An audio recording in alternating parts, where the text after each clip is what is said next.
ಕೋರ್ಟಿನ ಮುಂದೆ ಒಬ್ಬ ಲಾಯರ್ನ ನೇಣು ಹಾಕೋದು ಅಂದ್ರೇನು? No, this is too much. ಇದು ನಮ್ಮ ಡಿಪಾರ್ಟ್ಮೆಂಟ್ಗೆ ತಡ್ಕೊಳಕ್ ಆಗದೆ ಇರುವಂತಹ ಅವಮಾನ. ಒಬ್ಬ ಲಾಯರ್ನ ಈ ರೀತಿ ಕ್ರೂರವಾಗಿ ಕೊಲೆ ಮಾಡಿರೋನು ಯಾರಿರಬಹುದು? ಜನ್ಮ? Yes sir. ಯಾರ ಜನ್ಮ? As per our investigations hospital ಇಂದ ತಪ್ಪಿಸ್ಕೊಂಡೋದ್ನಲ್ಲ ಆ ಖೈದಿ ಅಮರ್, ಅವನೀಗ ಜನ್ಮ ಅಂತ ತನ್ನ ಹೆಸರನ್ನ ಬದಲಾಯಿಸ್ಕೊಂಡು ಈ ಕೊಲೆ ಮಾಡಿ. ಅವನೇ ಕೊಲೆ ಮಾಡಿದಾನೆ ಅಂತ ಹೇಗ್ರೆ ಹೇಳ್ತೀರಾ? ಸರ್, ಅವನ್ ಕೊಲೆ ಮಾಡಿದ ದಿನ ಆ ಜನ್ಮ ಲಾಯರ್ನ ಹೆದರಿಸಿದ್ದ. ನಾನು ಅವ್ರಿಗೆ ಸೆಕ್ಯೂರಿಟಿ ಕೊಟ್ಟಿದ್ದೆ. ಮತ್ತೆ ಅವನು ಕೊಲೆ ಮಾಡಲ್ಲ ಅಂದ್ಮೇಲೆ ನಾನು ವಾಪಸ್ ಬಂದೆ. ಅನ್ಫಾರ್ಚುನೇಟ್ಲಿ ಆಗ್ಲೇ ಕೊಲೆ ಮಾಡಿದಾನೆ. ಇದನ್ನ ಮೊದಲೇ ಯಾಕೆ ಹೇಳಿಲ್ಲ? ಇಷ್ಟು ಸಣ್ಣ ವಿಷಯನ ಯಾಕೆ ದೊಡ್ಡ ಇಶ್ಯೂ ಮಾಡ್ಬೇಕು ಅಂತ ಸುಮ್ಮನಾದೆ. ಆದ್ರೆ ಈಗ ಅದೇ ಸಣ್ಣ ಇಶ್ಯೂ ದೊಡ್ಡ ಇಶ್ಯೂ ಆಗಿದೆಯಲ್ರಿ. ನೋಡಿ, ನನಗೆ ಆ ಲಾಯರ್ ಕೊಲೆ ಕಾರಣ ಏನು ಅಂತ ಗೊತ್ತಾಗ್ಬೇಕು. And with in 24 hours I want full details of Amar alias ಜನ್ಮ.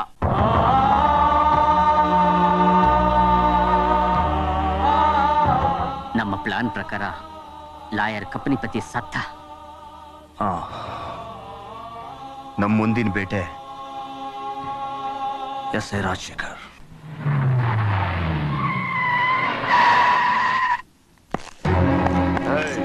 ಎಲ್ಲೋ ಜನ್ಮ? ಗೊತ್ತಿಲ್ಲ ಅಣ್ಣ. ಗೊತ್ತಿಲ್ವಾ? ನಿನಗೆ ಗೊತ್ತಿಲ್ಲ? ಗೊತ್ತಿಲ್ವಾ? ಎಲ್ಲಿದ್ದಾನೆ ಅಂತ ಗೊತ್ತಿಲ್ವಾ? ಜನ್ಮ ಎಲ್ಲಿ ಅಂತ ಗೊತ್ತಿಲ್ಲ.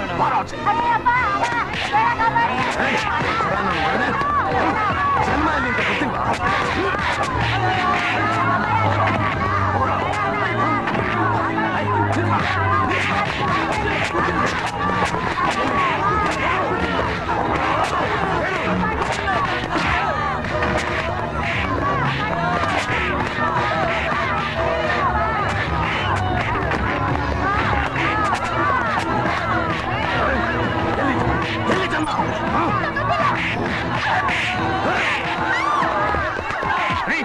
ಏನೋ ಗೊತ್ತಿಲ್ಲದೆ ಇರೋರನ್ನ ಪೀಡಿಸಿದ್ರೆ ಅವರೇನ್ರಿ ಹೇಳ್ತಾರೆ?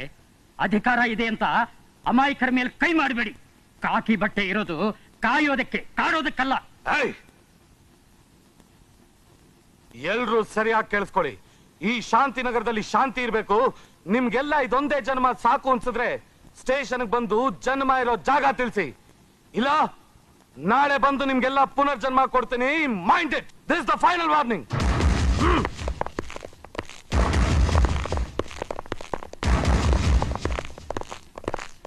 ಮನೆ ಹಾಳಾಗ ನಿನ್ ನೆಂಟಿ ಮುಂಡೆ ಆಗ ನಿನಗೆ ಬರ್ಬಾರ್ದು. ಬರ ಸಾಕ್ ನಿಲ್ಸ್ರಮ್ಮ. ನೀವೇ ಹಳ್ಳ ತೋಡ್ಕೊಂಡು ಅದರಲ್ಲಿ ನೀವೇ ಮಲಕ್ಕೊಂಡು ಮಣ್ಣು ಮುಚ್ಚೋದಕ್ಕೆ ಬಂದವನ್ನ ಬೈತಾ ಇದ್ದೀರಾ. ಏನ್ ಹೇಳ್ತಿದ್ದೀರಾ? ನಮ್ಮ ಹಕ್ಕು ಬಾಧ್ಯತೆಗಳನ್ನ ಇಂಥವನು ಬಾರ್ಗೋಲಲ್ಲಿಟ್ಟು ಬರಿಗಳ ಮೂಲಕ ಅವನು ವಾಪಸ್ ಕೊಡೋದಕ್ಕೆ ಬಂದ್ರೆ ಅವನನ್ನು ಬೈದ್ರೆ ಇನ್ನೇನಂತಾರೆ? ಸ್ವಾತಂತ್ರ್ಯ ದಿನಾಚರಣೆ ದಿನ ಅಮರ್ ಸತ್ಯಕ್ಕಾಗಿ ಹೋರಾಡ್ದ. ಅವತ್ತು ನೀವೆಲ್ಲ ಕಣ್ಣು ಮುಚ್ಕೊಂಡಿಲ್ದೆ ಅವನಿಗೆ ಬೆಂಬಲವಾಗಿ ನಿಂತಿದ್ದಿದ್ರೆ ನಮ್ಗೆ ಇವತ್ತು ಈ ಗತಿ ಬರ್ತಿರ್ಲಿಲ್ಲ. ಕೆಲಸದ ಆಸೆ ತೋರಿಸಿ ಲಂಚ ತಕೊಂಡು ಕೊಲೆ ಮಾಡಿಸಿದ ಮಿನಿಸ್ಟರ್ನ ನ್ಯಾಯಾಲಯದಲ್ಲಿ ನಿಲ್ಲಿಸಿದ ಅಮರಿಗೆ ನ್ಯಾಯ ಸಿಗ್ಲಿಲ್ಲ, ಶಿಕ್ಷೆ ಆಯ್ತು. ಆಗ್ಲೂ ನಾವು ಅವನು ಉಳಿಸ್ಕೊಳ್ಳೋ ಪ್ರಯತ್ನ ಮಾಡಲೇ ಇಲ್ಲ. ಅವನು ಇಷ್ಟೆಲ್ಲ ಮಾಡಿದ್ದು ಯಾರಿಗಾಗಿ? ಅವನ ಮನೆಯವ್ರಿಗಾಗ ಅಲ್ಲ, ನಿಮಗಾಗಿ, ಈ ಶಾಂತಿನಗರದ ಜನತೆಗಾಗಿ. ಅದಕ್ಕೆ ಬದಲಾಗಿ ನೀವು ಅವನು ಕೊಟ್ಟ ಬಹುಮಾನ ಏನು? ಅವನ ತಾಯಿ ತಂಗಿ ಸಾವು. ಬೇಡಪ್ಪ, ನಾವೀಗ್ಲೇ ನೊಂದಿದ್ದೀವಿ. ನಮ್ಮನ್ನ ಇನ್ನೂ ನೋಯಿಸ್ಬೇಡ. ನಾನೇನ್ರೋ ನೋಯಿಸೋದು? ಈ ಶಾಂತಿ ನಗರಕ್ಕೆ ಶನಿ ವಕ್ರಿಸಿದೆ. ನೀವ್ ಹೀಗೆ ಸುಮ್ಮನೆ ಇದ್ರೆ ಮನೆ ಬಾಗಿಲಿಗೆ ಬಂದಿರೋ ಶನಿ ಹೆಗಲೇರಿ ಬಿಡುತ್ತೆ.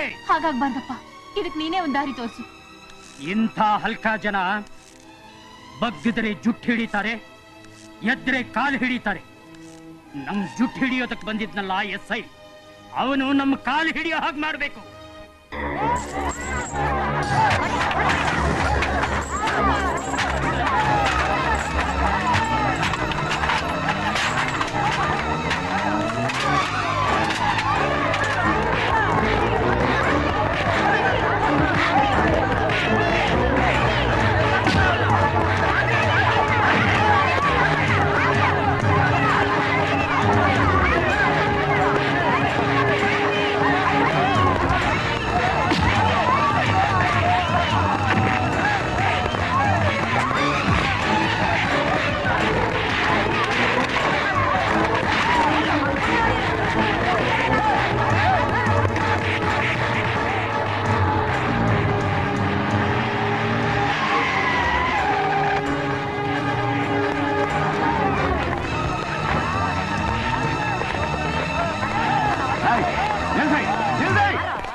ಎಂಥ ತಪ್ಪು ಮಾಡ್ತಿದ್ದೀರಾ ಗೊತ್ತಾ?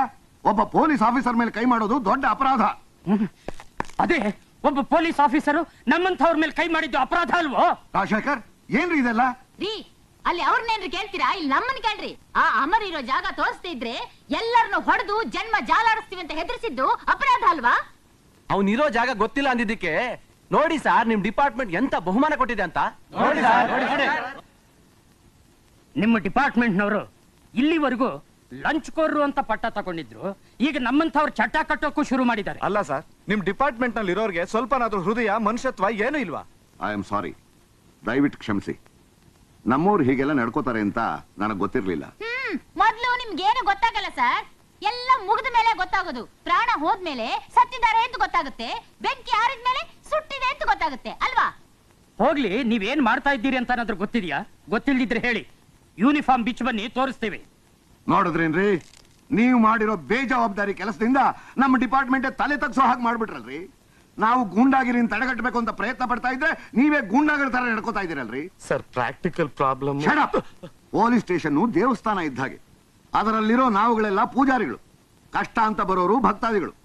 ಅವ್ರ ಕಷ್ಟನ ತಿಳ್ಕೊಂಡು ಪರಿಹಾರ ನೀಡೋದೇ ನಾವು ಕೊಡೋ ಪ್ರಸಾದ. ಅಂತ ಪೂಜಾರಿ ಆಗೋಕ್ ಯೋಗ್ಯತೆ ಇಲ್ದಿದ್ಮೇಲೆ you are unfit to be a police officer. ಈಗಿನಿಂದ ನಿಮ್ಮನ್ನು ಸಸ್ಪೆಂಡ್ ಮಾಡಿದೀನಿ. ಬಟ್ಟೆ ಬಿಚ್ಚಿ ಹೋಗ್ರಿ. I say do it now.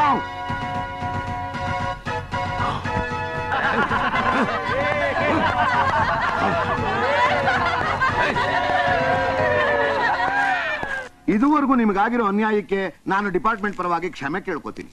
ಇನ್ನು ಮುಂದೆ ಹೀಗಾಗದಿರೋ ಹಾಗೆ ನಾನು ನೋಡ್ಕೋತೀನಿ. ಸರ್, ಇಷ್ಟೆಲ್ಲ ಆಗಿದ್ದು ಅಮರ್ಗಾಗಿ. ಅವನು ನೀವು ತಿಳ್ಕೊಂಡಿರೋ ಹಾಗೆ ಕೆಟ್ಟವನಲ್ಲ ಸರ್. ಅವನಿಗೆ ನ್ಯಾಯ ಸಿಕ್ಲಿಲ್ಲ ಅಂತ ಕೆಟ್ಟವನಾದ ಅಷ್ಟೇ. ಅವನು ಹೀಗಾಗೋದಕ್ಕೆ ಕಾರಣ ಏನಂತ ಗೊತ್ತಾ ಸರ್?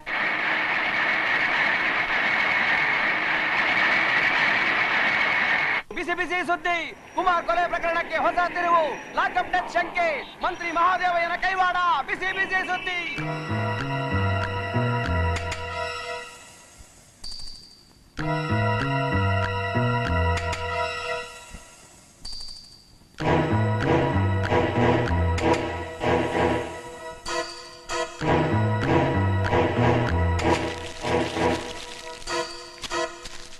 What is this? ಏನ್ರಿ ಇದು? ಏನ್ರಿ ಇದೆಲ್ಲ? ಲಾಕಪ್ ಡೆತ್ ಕೇಸ್ ನಲ್ಲಿ ನಿಮ್ ಕೈವಾಡ ಇದೆ ಅಂತ ಎಲ್ಲಾ ಪೇಪರ್ ಅಲ್ಲೂ ಬರ್ತಿದಾರಲ್ರಿ. ಪೇಪರ್ನವ್ರಿಗೇನ್ ಬಿಡಿ ಸರ್, ಗಡ್ಡಿ ಅಳ್ಳಾಡಿದ್ರೆ ಸಾಕು ಕಾಳಿಂಗ ಸರ್ಪನೆ ಹೋಯ್ತು ಅಂತಾರೆ. ಬಾಯಿದೆ ಅಂತ ಬಂದದ್ದೆಲ್ಲ ಮಾತಾಡ್ಬೇಡ್ರಿ. ಪತ್ರಿಕೆಗಳು ಮನಸ್ಸು ಮಾಡಿದ್ರೆ ಸರ್ಕಾರನ ಉಳಿಸ್ಲೂಬಹುದು. ನಾವಿದ್ರೆ ಅಲ್ವೇನ್ರಿ ಪತ್ರಿಕೆಗಳು ಇರೋದು? ಇಲ್ದೆ ಹೋದ್ರವರು ಕಾಗೆ ಗೂಬಿಗಳ ಮೇಲೆ ಕತೆ ಬರೀಬೇಕಾಗುತ್ತೆ. ಬರೀ ಪೇಪರ್ ನಲ್ಲಿ ಮಾತ್ರ ಅಲ್ಲ, ಮಾಡ್ದವ್ರ ಪಾಪ ಆಡ್ದವ್ರ ಬಾಯಲ್ಲಿ ಅನ್ನೋ ಹಾಗೆ ಜನ ಎಲ್ಲ ನಿಮ್ ಬಗ್ಗೆನೆ ಮಾತಾಡ್ಕೋತಿದ್ದಾರೆ. ಜನಗಳಿಗೇನ್ ಬಿಡ್ರಿ, ಹೊಸ ನೋಟು ಹಳೆ ಎಂಡ ತೋರ್ಸಿದ್ರೆ ಸಾಕು ಒಂದು ಕತ್ತೆಗೂ ಓಟ್ ಹಾಕಿ ಗೆಲ್ಲಿಸ್ಬಿಡ್ತಾರೆ. ಅವ್ರ ಮಾತೆಲ್ಲ ಲೆಕ್ಕಕ್ಕೆ ತಗೋತಾ ಇದೀರಲ್ರಿ. ಏಯ್, ಜನ ನಮ್ಮ ಮೇಲೆ ಇಟ್ಟಿರೋ ನಂಬಿಕೆಗೆ ಇದೇನ್ರಿ ನೀವು ಕೊಡ್ತಿರೋ ಬಹುಮಾನ? ಅಲ್ಲ, ನಾ ಏನ್ ಮಾಡಬಾರ್ದು ಮಾಡಿದೀನಿ ಅಂತ ನೀವೆಲ್ಲ ಅರ್ಚ್ಕೋತಾ ಇದ್ದೀರಾ? ಅರ್ಚ್ಕೊಳ್ಳೋದ? ಒಬ್ಬ ಅಮಾಯಕನಿಗೆ ಕೆಲಸದ ಆಸೆ ತೋರಿಸಿ ಅವನ ಹತ್ರ 1 ಲಕ್ಷ ರೂಪಾಯಿ ಲಂಚ ತಗೊಂಡಿದ್ದು ತಪ್ಪಲ್ವಾ? ಕೆಲಸನೂ ಕೊಡಿಸ್ದೆ, ಅವನ್ ದುಡ್ಡು ತಿರುಪ್ತಿ ತೋರಿಸಿ ಅವನ್ನ ಲಾಕಪ್ ನಲ್ಲಿ ಹೊಡೆದು ಸಾಯಿಸಿ ಆ ಕೇಸ್ನ ಮುಚ್ಚಾಕಿ ತಪ್ಪಲ್ವಾ? ನೀವುಗಳೆಲ್ಲ ಮಾತಾಡ್ತಿರೋ ದಾಟಿ ನೋಡಿದ್ರೆ ಇದೆಲ್ಲ ಅವ್ರ ಕೈವಾಡನೆ ಅಂತ ನನಗೆ ಅನ್ನಿಸ್ತಾ ಇದೆ. ನೀವೆಲ್ಲ ಮಂತ್ರಿಗಳಾದ್ಮೇಲೆ ಯಾರು ಒಂದ್ ತಪ್ಪನ್ನು ಮಾಡೇ ಇಲ್ವಾ? ಅದೆಷ್ಟು ಕೊಲೆಗಳನ್ನ ಮಾಡಿ ನೀವು ಈ ಸೀಟಲ್ಲಿ ಕೂತಿದ್ದೀರಾ ಅಂತ ನನಗೆ ಗೊತ್ತಿಲ್ವಾ? ಈ ಸಿಎಂ ಇಡೀ ಸಮಾಜನೇ ಲಾಕಪ್ ಮಾಡಿ ದಿನ ಒಂದಲ್ಲ ಒಂದ್ ರೀತಿ 100 ಜನ ಅಮಾಯಕರನ್ನ ಸುಲಿಗೆ ಮಾಡ್ತಾ ಇದಾರಲ್ಲ, ಹತ್ತಪ್ಪಲ್ವಾ? ನಾನ್ ಲಾಕಪ್ ಡೆತ್ ನಲ್ಲಿ ಇನ್ವಾಲ್ವ್ ಆಗಿದ್ದೀನಿ ಅಂತ ಹೇಳ್ತಾ ಇದ್ದೀರಲ್ಲ, ಆದ್ರೆ ನೀವುಗಳು ಮಾಡ್ತಿರೋದೇನು? Death of society, death of freedom. ಸಾಕು, ನಿಲ್ಲಿಸ್ರಿ ನಿಮ್ಮ ಹದ್ದು ಮೀರಿದ ಮಾತನ್ನು. ಈ ಕ್ಷಣವೇ ರಾಜೀನಾಮೆ ಕೊಟ್ಟರೋ ಸರಿ. ಇಲ್ಲದೆ ಇದ್ರೆ ನಿಮ್ಮ ಬಗ್ಗೆ ಡಿಸಿಪ್ಲಿನರಿ ಆಕ್ಷನ್ ತೆಗೆದುಕೊಳ್ಳಿ ಅಂತ ಪಾರ್ಟಿ ಪ್ರೆಸಿಡೆಂಟ್ಗೆ ರೆಕಮೆಂಡ್ ಮಾಡಬೇಕಾಗುತ್ತೆ. ರೇ ಚೀಫ್ ಮಿನಿಸ್ಟ್ರೇ, ನೀವು ತುಂಬಾ ಚೀಪಾ ಮಾತಾಡ್ತಿದ್ದೀರಾ.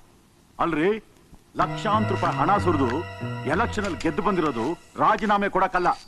ನನ್ನ ರಾಜೀನಾಮೆ ಕೇಳೋ ಹಕ್ಕು ನಿಮಗೂ ಇಲ್ಲ, ಓಟ್ ಹಾಕಿರೋ ಜನಕ್ಕೂ ಇಲ್ಲ. ಯಾಕೆ ಅಂತ ನಿಮ್ಗೂ ಗೊತ್ತು, ಅವ್ರಿಗೂ ಗೊತ್ತು.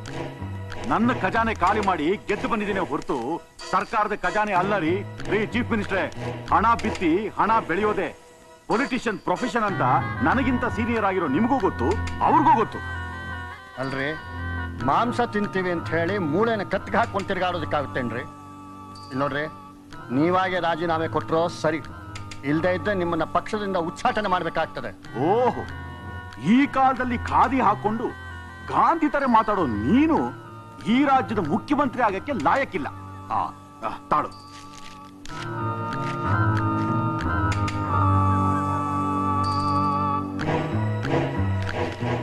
ತಗೋ ನನ್ನ ರಾಜೀನಾಮೆ. ಇದನ್ನ ಜೇಬಲ್ಲಿ ಇಟ್ಕೊಂಡು ಮೊದಲು ಈ ಸೀಟನ್ನು ಖಾಲಿ ಮಾಡು. ಈ ಸೀಟಿಗೆ ನಾನು ಬರ್ತಾ ಇದ್ದೀನಿ. ಬರ್ಲಾ?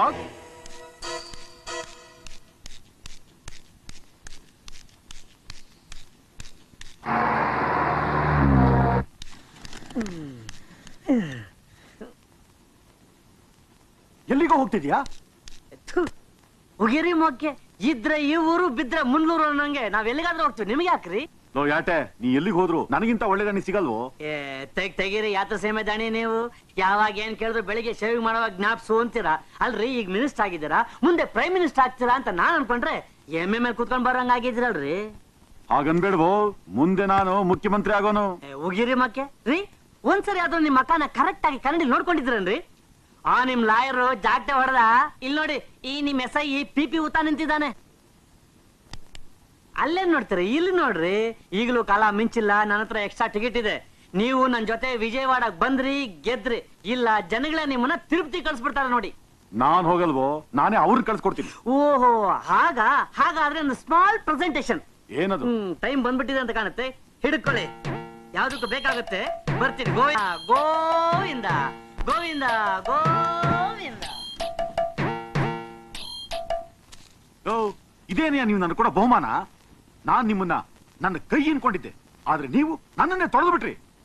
ಜನ ಇರ್ಲಿ, ನನ್ನ ಕಾಲ್ನೆಕ್ತಿದ್ ನಾಯಿಗಳೇ ನನ್ನನ್ನ ಕಚ್ಚೋ ಹಾಗಾಯ್ತಲ್ಲಯ್ಯ. ನಾನು ಸಮಾಜದ ಸಮಾಧಿ ಮೇಲೆ ನನ್ನ ಸಾಮ್ರಾಜ್ಯ ಕಟ್ಟೋಣ ಅಂತ ಇದ್ದೆ, ಆದ್ರೆ ನೀನು ಶಾಂತಿನಗರದಲ್ಲಿ ಗಲಾಟೆ ಮಾಡಿದೆ. ಲಾಕಪ್ ಡೆತ್ ಕೇಸ್ ಓಪನ್ ಆಯ್ತು. ನಾನೇನ್ ಮಾಡ್ಲಿ? ಜನಗಳನ್ನ ಹಿಡ್ಕೊಂಡು ಹೊಡೆದ್ರೆ ಆ ಜನ್ಮ ನನ್ನ ಹುಡ್ಕೊಂಡ್ ಬರ್ತಾನೆ ಅನ್ಕೊಂಡೆ. ಮತ್ತೀಗ ಏನ್ ಮಾಡ್ತೀಯಾ? ನಾಳೆ ರಾತ್ರಿ ನಿಮ್ ನಿದ್ರೆಗೆ ಆ ಜನ್ಮನ್ ಸಾವಿನ ಸುದ್ದಿನೇ ಲಾಲಿ ಹಾಡಾಗೋಗ್ ಮಾಡ್ತೀನಿ. ನಿಜವಾಗ್ಲೂ? ಯೋಚನೆ ಮಾಡಬೇಡಿ ಸರ್, ನಾನು ಹಿಡ್ಕೊಂಡಿರೋ ಈ ತಿರುಪತಿ ತಿಮ್ಮಪ್ಪನ ಚಂಬಿನ ಮೇಲೆ ಆಣೆ.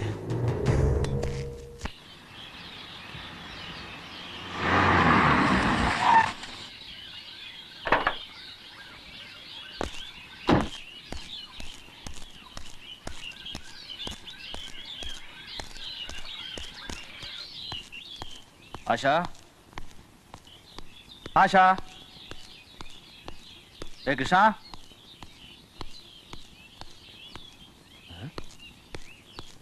ಸುರಿ,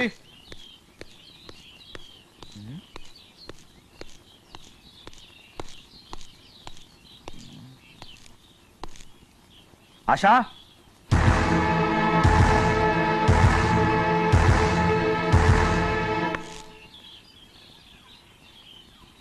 ಆಶಾ, ಸೂರಿ, ಕೃಷ್ಣ,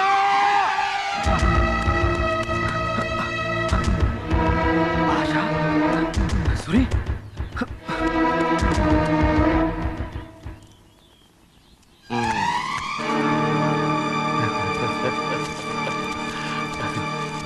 ನನಗ್ ಗೊತ್ತು ನೀನು ಬಂದೇ ಬರ್ತೀಯಾ ಅಂತ. ನೋಡು, ನಿನಗೆ ದ್ವೇಷ ಇರೋದು ನನ್ನ ಮೇಲೆ, ಅವ್ರ ಮೇಲೆ ಅಲ್ಲ. ನಿನ್ನ ಮೇಲೆ ಗ್ರಚ್ ತೀರಿಸ್ಕೊಳಕ್ಕೇನೆ ನಿನ್ ಫ್ರೆಂಡ್ಸ್ ನ ಬ್ರಿಡ್ಜ್ ಮಾಡ್ಕೊಂಡಿದ್ದು. ಒಳ್ಳೆ ಮಾತಿಂದ ಅವ್ರನ್ನ ಬಿಟ್ಬಿಡು. ಏಯ್, ಅವತ್ತು ನನ್ನ ಫ್ರೆಂಡ್ಸ್ ನ ತಿಗಣೆಗಳ ತರ ಹೊಸ್ಕಾಕಿ ಈಗ ನಿನ್ ಫ್ರೆಂಡ್ಸ್ ನ ಬಿಟ್ಬಿಡು ಅಂತೀಯಾ? ಅವರು ಮನುಷ್ಯರಾಗಿರ್ಲಿಲ್ಲ, ಅದಕ್ಕೆ ವಯಸ್ಸಾಗೋದಕ್ಕೆ ಮುಂಚೆ ಆಯಸ್ ಮುಗಿದೋಯ್ತು.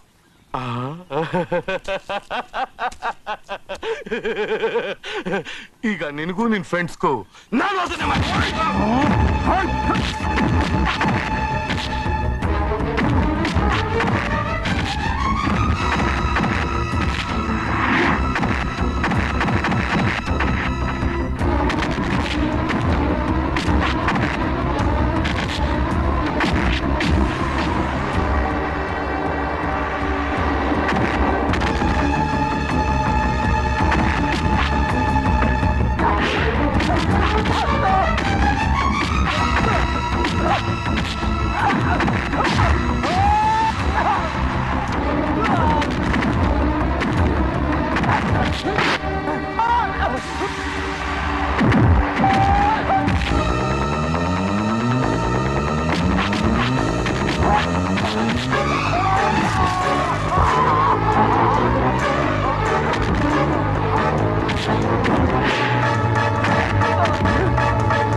ಸಸ್ಪೆಂಡ್ ಆದ ಎಸ್ ಐ ರಾಜಶೇಖರ್ನ ಆ ಜನ್ಮ ಕೊಲೆ ಮಾಡಿದಾನೆ ಸರ್. ಸರ್ ಆ ಜನ್ಮ ಎಲ್ಲಿರ್ತಾನೆ ಯಾವಾಗ ಬರ್ತಾನೆ ಅಂತ ಒಂದೂ ಗೊತ್ತಾಗಲ್ಲ ಸರ್. ಅವ್ನು ಸುಳಿವು ಕೊಟ್ಟವ್ರಿಗೆ ಬಹುಮಾನ ಕೊಡ್ತೀವಿ ಅಂದ್ರೆ ಅವ್ನ ಹುಡ್ಕೋ ಕೆಲಸ ಬಿಡಿ, ನಾವೇ ನಿಮ್ ಸಂಬಳ ಕೊಡ್ತೀವಿ ಅಂತಾರೆ ಸರ್.